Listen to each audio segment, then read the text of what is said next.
অতিরিক্ত 6টি তাকবীর দিতে হয়। আমরা সকলে কাতারবদ্ধ হয়ে যাব যেন আমরা প্রথম তাকবীর থেকে হাত তুলতে পারি। অনেকে কাতারবদ্ধ হয় না, এজন্য সজাগ থাকবেন, কাতারবদ্ধ ইমামের সাথে প্রথম তাকবীর থেকে যেন আমরা শরীক হতে পারি। আল্লাহ আমাদেরকে কবুল করুন, আমরা পড়ি আমিন। তো নামাজ এখানে অতিরিক্ত 3টি তাকবীর আছে। ইমাম সাহেব আপনারা নিয়ত করবেন, নিয়ত এভাবে করলে হবে যে মনে মনে নিয়ত করবেন আমি ইমামের পেছনে দাঁড়িয়ে আল্লাহর সন্তুষ্টির উদ্দেশ্যে ঈদ উল ফিতরের 2 রাকাত নামাজ পড়ছি। এভাবে মনে মনে নিয়ত করবেন, সকলে আল্লাহ তাআলা কবুল করুন। আমি সংক্ষেপে দেখাচ্ছি অতিরিক্ত তাকবীরগুলো আমাদের কি করতে হবে।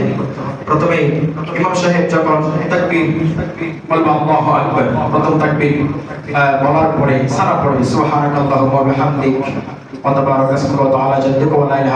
এটা বলার পরে তখন ইমাম সাহেব আরো অতিরিক্ত 3টি তাকবীর দেবে। নামাজ করে বলেন তো কয়টি? 3টি। আল্লাহু আকবার, হাত ছেড়ে দেবেন। আল্লাহু আকবার, হাত ছেড়ে দেবেন। আল্লাহু আকবার, তৃতীয় তাকবীর হাত বেঁধে ফেলবেন। সূরা ফাতিহা সূরা পড়ার পরে ইমাম সাহেব রুকু সিজদা করার পর আবার উঠে যাবেন। ওঠার পর আবার সূরা ফাতিহা বিভিন্ন সূরা ফাতিহা থেকে সূরা মিলিয়ে রুকুর আগে আরো অতিরিক্ত 3টি তাকবীর আছে। যেটা বলেন কয়টি? 3টি তাকবীর। আল্লাহু আকবার, হাত ছেড়ে দেবেন। আল্লাহু আকবার, হাত ছেড়ে দেবেন। আল্লাহু আকবার, হাত ছেড়ে দেবেন। 3টি হয়ে গেল। চতুর্থ তাকবীরে আল্লাহু আকবার আমরা রুকুতে চলে যাব। আল্লাহ তাআলা এই খেয়াল আমাদেরকে ধরে রাখার তৌফিক দান করুন।